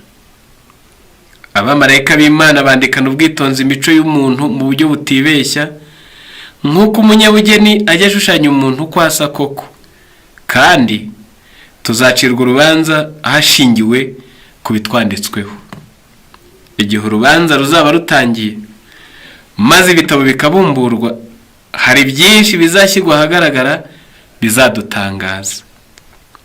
Noneho abantu ntabwo bazagaragara nk'uko amaso ya kimuntu n'intekerezo ze zireba bugufi zibabona. Ibyaha byakorewe mu rwihisho bizashyirwa imbere ya bose. Impamvu zateraga abantu gukora n'imigambi yishwe mu mfuruka z'ibanga z'imitima bizashyirwa ahagaragara. Our motives, impamvu zateraga abantu gukora n'iyo migambi yari yishwe mu ibanga bizashyirwa ahagaragara ngo n'abandi babibone. Byose bizagaragara neza nk'aho umuntu ari kwitegereza uri kubikora ako kanya. Aha yenda kuba ari kubyumva, urubanza rwo rwaratangiye, ibyo biri gucukumburwa. Ariko mbere yo kurimbuka guheruka, ibyo umuntu wese bizashyirwa ahabona, hatazagira ugira ngo yararenganye. Uyu nagiraga ngo arasenga, uyu nari nzi ko ari umuririmbyi, uyu nabonaga ari umubwiriza ukomeye.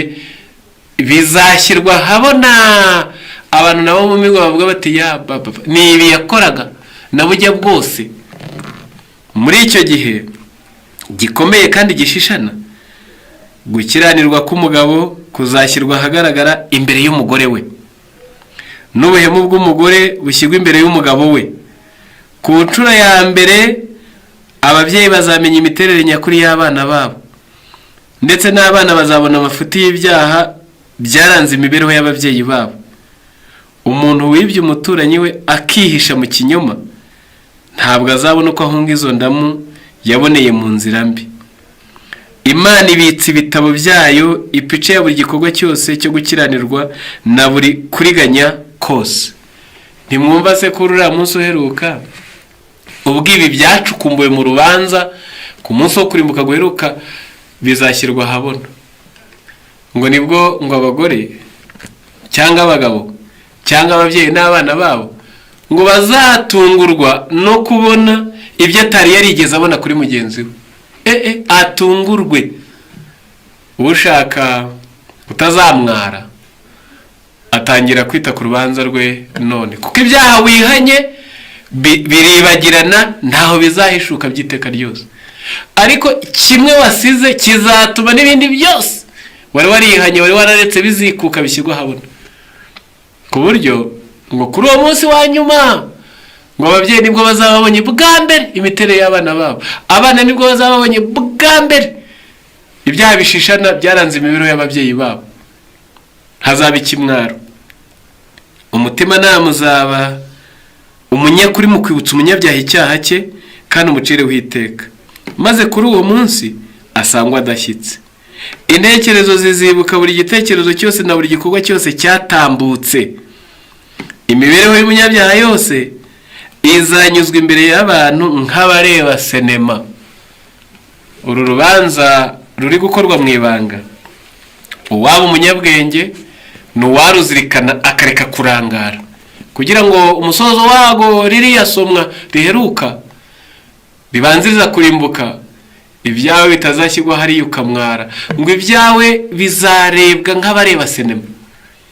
Ni nayo mpamvu ngo abantu bamwe ngo tuzajya turatungurwa dutangare uwo wari ushyizeho ibyiringiro umuzi ngo ni umuntu yari afite ibyaha byo mu ibanga, yari afite agahura katiramo, yari afite aho biherera bagakora amahano.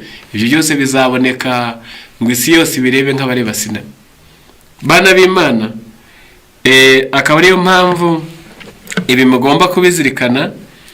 Mu basoma ibitabo muzasome agatabo kitwa Umugambi Imana ifitiye isi.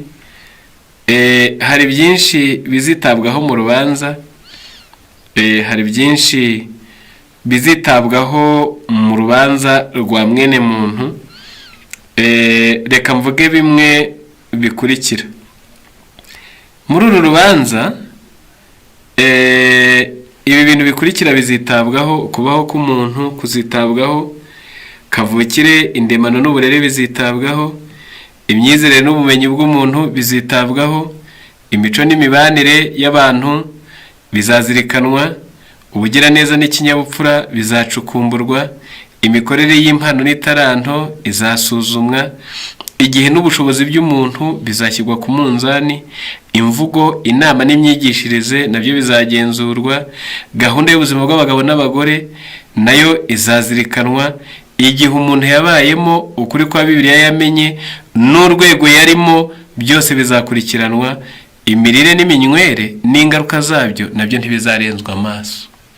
Bana b'Imana, ni nayo mpamvu muzasoma muri Luka 12:47 mukageza 48, ahanditse ngo umugaragu wari uzi ibyo sebuja akeneye ntabikore azakubitwa nyinshi. Muri uru rubanza batandukanye wahawe umucyo n'utarawuhawe.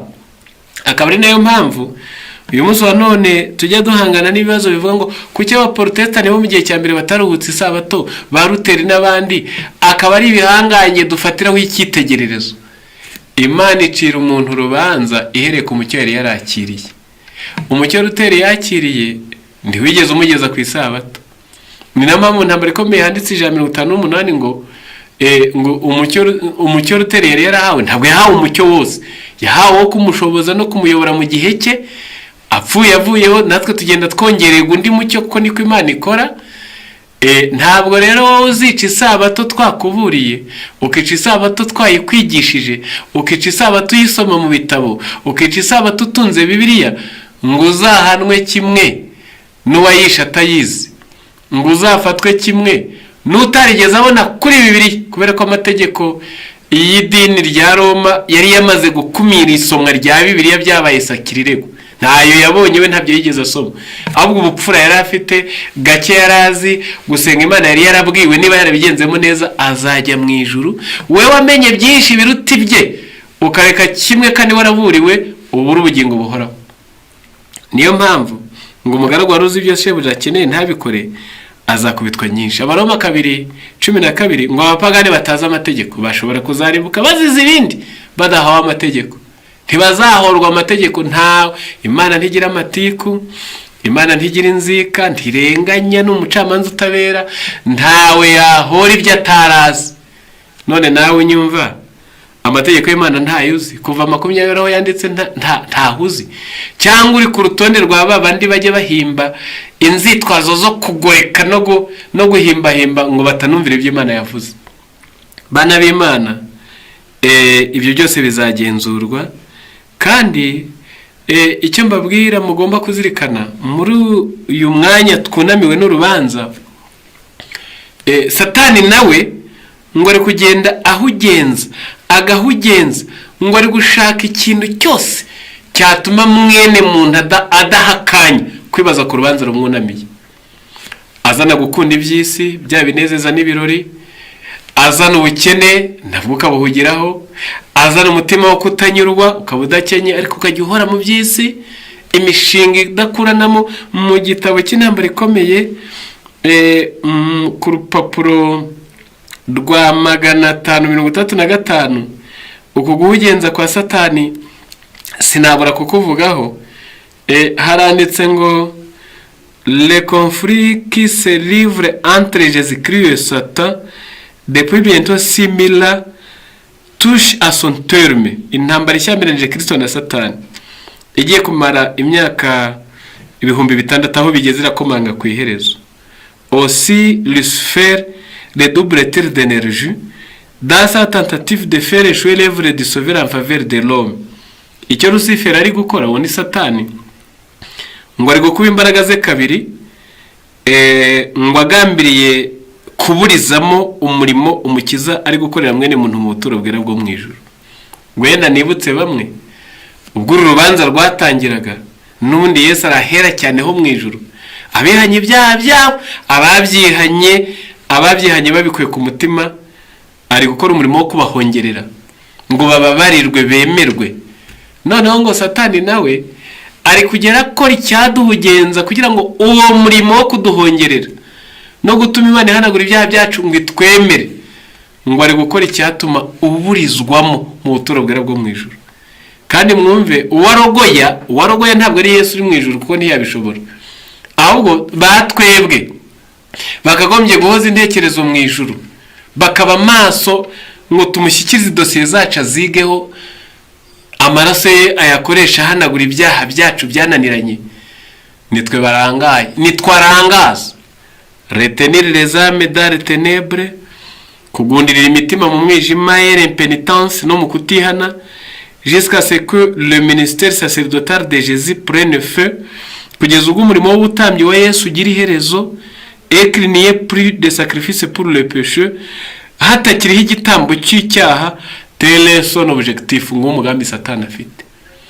Arahugenza kugira ngo uriya murimo Yesu ari kudukorera mu buturo bwera bwo mu ijuru ngo uzagire iherezo, hatakiriho igitambo cy'icyaha, ng'umugambi we. Igihe musoma mu byahishuwe ngo Yesu azakubita icyotero hasi avuga ngo uwera nagumye yere, uwandure nagumye yandure.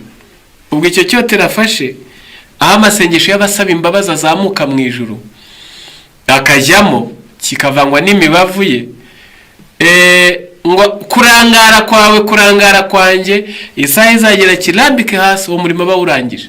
Nubwo amasengesho yaba yarageze munsi ntabwo azinjiramo. Ubwo burangazi utwawe n'iby'isi, ubwo burangazi utwawe n'ibirori, ubwo burangazi utinda kwihana, kuragiriza kwihana, ubwo burangazi kubera ibyaha utari wakora. Hari uburyo bw'ubutumwa bwiza bararikira kwihana, avuga ati mwana wanjye ndikumva nzihana nibyo, ariko hari akaha kamwe ntari nakora rwose, mfite ibirori nzanywa mugwagwa na primusi nabirangiza nkaza. Uko kuragiriza kwihana ni umugambi wa Satani wo kurangaza rubanda. Mu gitabo cyitwa Intekerezo, Imico n'Ubumuntu, ni icyambere, ni urupapuro rw'108, harimo ijambo riteye ubwoba rivuze ngo intekerezo nizitazamuka ngo zerekejwe mu ijuru, zizaba umuhigo w'ibishuko bya Satani bidusunikira kwishora mu mishinga n'imirimo yo mu isi idahamanije n'ubushake bw'Imana. Ni imirimo yo mu isi ariko idahamanije n'ubushake bw'Imana, kandi umwete wose no kwitanga, imbaraga zidatuza n'icyifuzo cyose kigurumana, adutera kubishyira muri iyo mishinga, maze akaduhagarara iruhande, agasetswa no kubona ukuntu imihati ya kimuntu irimo gushinyiriza yashowe mu mishinga itazigera yungukiramo namba, kuko azajya atuma bica mu myanya y'intoki. Iyo abashije kubaroha muri uko kwishuka, maze akabereka, maze bakerekeza imbaraga z'ubwonko, iz'imihore n'amagufwa mu migambi itazigera igerwaho, aranezerwa kuko ubushobozi bw'ubwenge bwari umutungo w'Imana, kandi ivuga ko ari ubwayo koko buteshurwa ku ntego bwaremewe. Ijambo nshaka rikomeye ngo Satani ngo yaduhugenza akaba turangaje, ngo ahagarara hariya ngo agasetswa nuko ari kubona ibibaraga byacu byinshi, umwete ugurumana n'ubushobozi twari dufite, ngo twabishoye mu mushinga tutazigera twungukiramo. Ngo kubera iki? Azajya araza biparanganye biduce mu myanya y'intoki. Mwene muntu ajya ahora atangira, wari ugiye kunguka bihombe, wari ugiye kugera ku ntambwe bihombe, wari ugiye kugera ku ntambwe bihombe. Noneho ngo ujye uhora utangira, umwiteguro w'umutima wo kumenya ko wunamiwe n'urubanza ubure. Ngo nguwo umugambi wa Satani. Bana b'Imana, buri wese nabe maso, wirangara kuko twunamiwe n'urubanza. Wirangara, dore ahashingiye umutekano wacu ariho dusoreje. Wirangara, urahigwe, ntukararane igicumuro kitatuye, ntukararane igicumuro, ntukararane icyaha kitatuye. Nibutse abandeze amatwi, Yesu ni umurengezi wacu, ariko hari ibyo atashobora gukora. Ntabwo yakishingira ibyaha by'abatabimuzaniye, ntabwo byabikora. Kandi koko n'abacamanza bo mu isi bajya batanga imbabazi bakagabanya ibihano. Ariko umunyabyaha niwe utakamba agatakamba, njya numva bavuga ngo kuko utaturuhije, ntabarushye ngo bakore iperereza rirerire, ntabaserereze, ukabona ko yatakambye yababaye akavuga ati sinzi uko nari nabaye rwose naracitswe, ibi nanjye sinzi uko byanyadutseho, ukabona nawe agahinda karaje. Nkanswe Yesu wuje imbabazi, ariko icyo atakora afite agakiza, ntabwo akabunza nk'umunyu wabuze abakiriya, ahubwo agahereza abagashaka. Urahigwe ntukemere ko uryama ubyuka ugenda iminota ishira amasaha 2 uri kugendana icyaha utatuye. Bana b'Imana, reka nsome ijambo rimwe riba mu gitabo cyitwa, ndavuga ibi bintu 4, iki gitabo mbone ngisome. Umuntu yatura icyaha yakoze cyo mu ruhame, kugira ngo n'abandi babonye acumura ku Mana no gusebya bagenzi be basangiye kuvuga Imana, akabambika isoni, akababera urukoza soni, kugira ngo urwo rukoza soni ruhanagure icyaha wakoreye ku karubanda cyaturira ku karubanda. Noneho umuntu washwanye nawe uzi ko mudacana uwaka kandi ari weho mubi warabigizemo uruhare, nubwo we yaba na mubi, ariko nawe akaba ari ububi bwawe ku rugero nubwo rwaba ari ruto kurwe, uramusanga ukamwaturira. Ni Yakobo 5:16. Noneho byaba ari ibyaha wakoze kugeza uyu munsi wa none, ukaba ukibikiwe ibanga bizwi n'Imana yonyine, ubibwirira Imana mu ibanga. Ibyo ndi gusoma biri mu kugana Yesu, biri muri Bibiliya henshi. Ubibwira Imana mu ibanga, kuko Imana nta mugambi ifite wo kukwandagaza. Kandi mbwira abanyumva, niba kugeza uyu munsi wa none ibyaha byawe bigihishwe ukaba utarandagara, tandukana nabyo bikitwa none, kuko vuba cyangwa kera mu gitabo kino cy'intekerezo umuzingo wa mbere 341 mu Cyongereza haranditse ngo Nyagasani ari gushyira buri wese mu mwanya uzahishura ibimurimo, vuba cyangwa kera ibyawe bizagaragara. Ubwo busambanyi wagize ibanga, ubwo bujura wagize ibanga, uwo boss ukorera ukajya umwiba ku buryo atabirabukwa kuko abona yunguka, umunsi umwe uzabona byikaraze wandagara umware, kandi ako gaciro uzabutakaje kuzakagarurirwa bizakubiza icyuye. Bana b'Imana, kandi Yesu agiye no kuza, subwo izina ryawe rigezweho mu rubanza waraye wambuye, nuko bakaruca iryo joro utarihana, bugacya wapfuye kandi uriho, uba hari abariho kandi urubanza rwarabarangiwe. Intambara ikomeye y'Igifaransa 533 ngo abakiranutsi n'abakiranirwa urubanza rwarangiye, amazina yabo yarenzweho, bazaguma ku isi bafite kamere y'abantu bapfa, ngo bahinge batere bubake bashyingirwe tubacyuruza ubukwe, ariko ibyabo byarangiye. Urahiga utaba muri abo, ukajya ugenda uri igihugu cyangwa igiporoporo, izina ryawe ryaranzwe n'ijuru, kuko ndakubwiye ijuru ritakwemera nta wundi munyengo uri mu buzima waba ufite, kuko umunezero w'ubu buzima nuko umuntu azajya mu ijuru. N'agahinda twaboneye mu isi, ku isi saho kuba. Ngaho icyanyuma, ikibanziza cyanyuma, ugomba kugarura ibyo wibye nibyo wariganije. Ezekiel 33:15 bikitwa uyu munsi izina ryawe ritaragerwaho, Bibiliya iravuze ngo umunyabyaha nagarura ibyo yibye, ngo nukuri rwose azabaho ntabwo azapfa.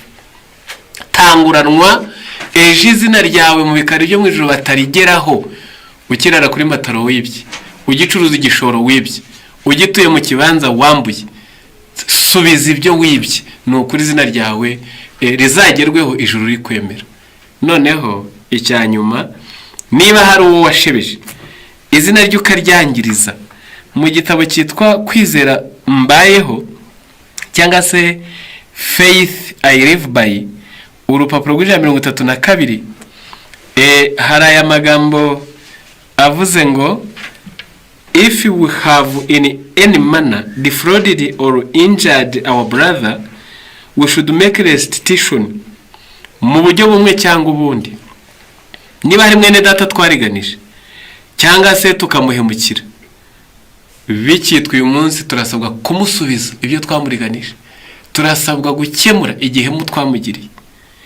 If we have unwillingly borne false witness, if we have misstated his words, If we have injured his influence in any way, we should go to the ones with whom we have conversed about him and take back all our injurious misstatement. Niba hari uwo twavuzeho ibinyoma kandi tubishaka tubikuye mbese ntabwo ari amakuru yenda wabaze utazi neza, nubwo mu itegeko rya 8 rya 9 ribuza gushinja abagenzi bacu ibinyoma handitsemo ngo ritubuza no kuvuga inkuru tutazi neza. Bura niyo kuvuga inkuru ngo numvise bavuga ngo wabona ngo wagira, ubu uri kwishyiraho ibyaha by'ubusa. Ariko tureka ibyo, noneho ubikuye ku mutima uramubeshyera, uramusebya, umwangiririza izina ryawe ritaragerwaho mu bitabo byo mu ijuru. Baravuze ngo niba hari amagambo ye wagoretse ukayahindi indi sanse atarayerekejemo. Ikindi kandi ngo niba waramushebeje ukamwangiririza izina, ugomba gusanga babandi bose mwamuganiriye uri kumusebya, ukongera kumuganira uri kuvuguruza ibyo wamubeshyeye. Kavuga uti burya wa wundi naramubeshyeye, kijye navugaga ngo ariba ntiyiba ninjye wari kumubeshyera, ukongera ukabivuguruza. Ibyo turi gusabwa, kuko niho hari umutekano wacu. Urahiga utarangara, ngaho yoza intekerezo mu ijuru. Ubwo ako kambere nkavuyeho ntukararana igicumuro, ntukararana igicumuro. Aka kabiri giraho zintekerezo mu ijuru. Niko tubibwirwa mu Kolosayi ngo tujye duhoza ibitekerezo byacu aho Kristo ari yicaye mu ijuru. Niwe mahoro yacu. Mu gitabo cy'intekerezo imico n'ubumuntu, Abongereza ni 600 na ni cya kabiri, mu Cyongereza ni 600 katurebe 666 nari kuvuga ngo katurebe kampagere 666 mu Cyongereza, 690 ku yindi page. Igitekerezo cyawe cya nyuma nijoro n'igitekerezo cyawe cya mbere kibanziriza igitondo kigomba kuba icyo gutekereza kuri wa wundi ibyiringiro byacu by'ubugingo buhoraho bishingiyeho. Uryamye nijoro kujya mugera mu buriri mukaganira se cyangwa se mugatuza gato, ntabwo ubwonko bwo bahagarara ba buri gutekereza ngo icyo gitekerezo cya nyuma kizarenge uminuka usinzire wari gutekereza Yesu. Kandi ubadutse mu gitondo ukikangura, igitekerezo cya mbere kijye kibaduka uri gutekereza Yesu, ngo kuko niwe ibyiringiro by'ubugingo bwacu bishingiyeho. Ubu nibwo buryo bwo kubaho utarangaye kandi urubanza rutwunamiye. Yesu araho ntari kure. Ibyaha wakoze ubisaba Imana imbabazi, usaba Imana imbabazi mu izina rye ukababariwe. Nta rugendo ugenda, nta purgatori, nta indulgensiya, nta maturo wishyura. Ahuri wacumuriye ubwira Imana ngo mbabarira mu izina rya Yesu ukababariwe. Niyo mpamvu ugomba kugira umuhozaho ibitekerezo. Noneho ku ngingo ya 3, wibaho hari umufitanye ikibazo. Byakozwe 24:16 Paulo yatubereye urugero avuga ngo nicyo gituma mbirimbanira kugira umutima utandega ikibi mu byo ngirira Imana n'abantu iminsi yose. Uzi kwicara n'urubanza rukunamiye hari uwo mufitanye ikibazo, nawe uzi ngo naka ntanyemera. Noneho kamere ya kidayimoni ni ikomeza kukwereka ko abo batakwemera, abo bakuvuga nabi, abo bakwanga, abo batakwishimiye, ni Satani agakomeza kukwereka ko ari bo babi kandi ari we wabagoye, wababereye mubi. Icyo kora umutima nama wajya bikwereka ibyo wababeshyeye, amariganya wabakoreye, iyo ubipangira umutima nama wajya bikwereka, kandi n'umuhamya utenda kuzatsinda. Mwana w'Imana, urubanza ruratwunamiye. Wibaho hari uwo mufitanye ikibazo, bujye bwira isaha igishira iminota cyangwa se erega n'impanuka yagukubita. Mpanuka ziriho, ibiza biriho, intambara mu isi n'indwara z'ibyorezo n'impfu zitunguranye, n'urwo rupfu rwakugeraho ufite icyaha utihanye, ishyano rikaba rirakugwiriye. Ngaho ingingo yindi, toza ururimi rwawe kuvuga ukuri, haba muri bizinesi. Ubeshye ukanarahira ngo ni ukuri, ngo ni uko biri kugura, hari igihe agenda ntuzongere kumubona, ngo musabe imbabazi bikaba birangiye by'iteka ryose. Kandi muzasome mu gitabo cy'Tekereza imico n'ubumuntu 438, ngo umuntu ari inyangamugayo, ngo niyo ibyo acuruza bifite inenge, ngo ni wowe uwa mbere wo kubwira abakiriya be, ngo kabone nubwo byamugusha mu gihombo. Izina ryawe kuba ryemewe n'ijuru ni iby'agaciro kuruta gutunga miliyari. Ni Imigani 22:1, kuvugwa neza biruta ubutunzi bwinshi, kandi gukundwa kuruta ifeza n'izahabu. Urahigwe wirinde ururimi rwawe rutavuga ikinyoma. Abantu barabeshya mu bucuruzi, abantu barabeshya, bakabeshya ababosi bakabeshya abakozi babo, abantu barabeshya. Icyo kinyoma, abashoferi barabeshya, abakomvoyeri bakabeshya, abahinzi bakabeshya, basanga abantu benshi barabeshya, n'abakomeye barabeshya, n'ibihugu by'ibihangange birabeshya, ugasanga umuntu n'umubeshyi.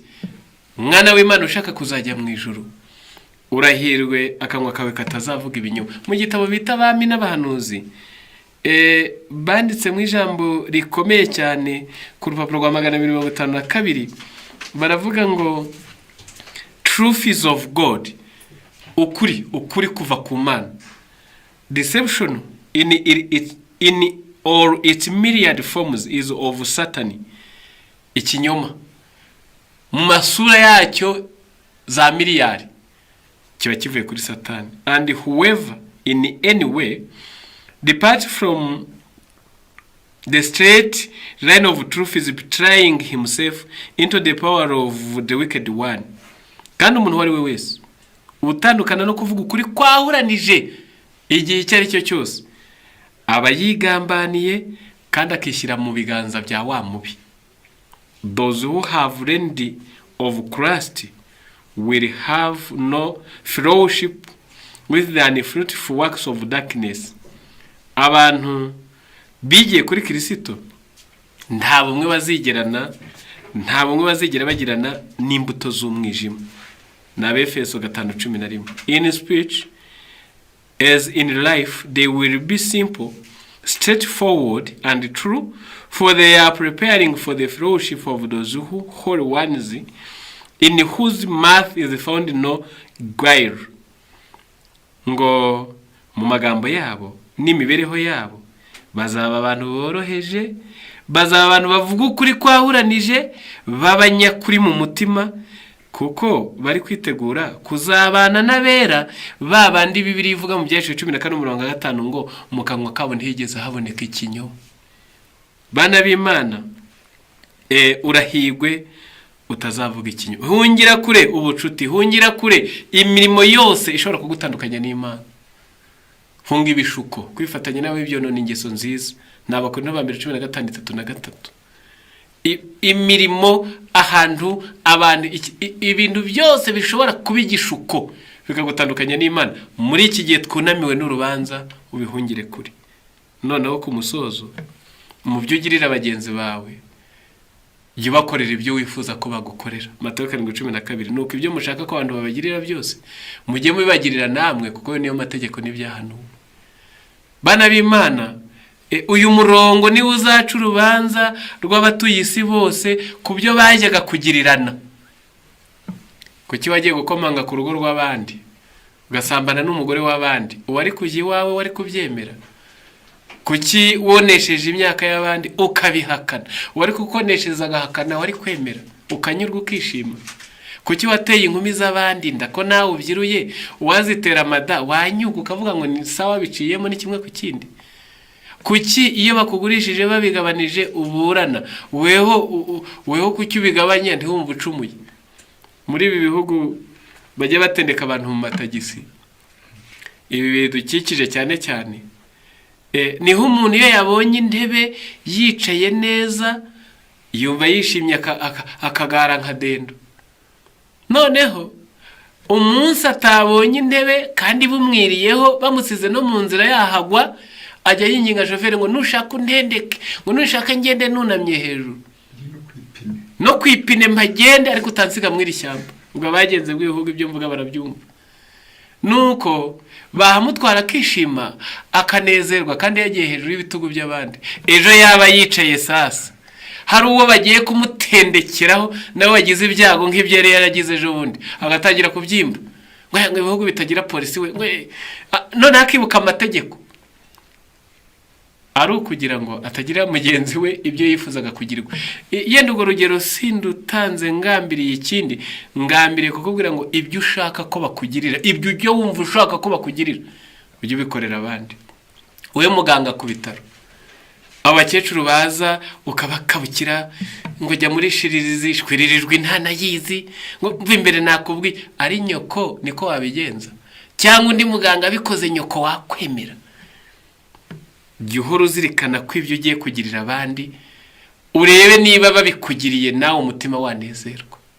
Bana b'Imana, birababaje kubona abantu bagira urubanza bakarangara, ukaba urangaye kandi hejuru yawe urubanza rukunamiye, ukarangara, ingingo zigatangwa, bakavuga ibyo uregwa, nuko wahagarara, ubundi wavuga ngo wabyibagiwe, ubundi wavuga ngo iki, banabona urwaye no mu mutwe. Rero dusoza, igihe kigiye gusohora, urubanza rubanzize mu b'inzu y'Imana, ntabwo bikiri ubuhanuzi, urubanza rwaratangiye.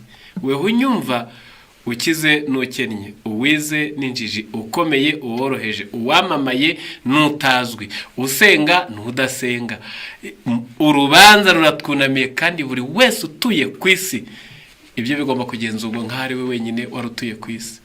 Ngaho nimureke, ubwo Yesu atagorana, ubwo Yesu yitangiye kuburanira abazamushyikiriza dosiye, tureke uburangare, ibyaha byacu tubishyire mu biganza bye, nuko urubanza rwacu arwishingire.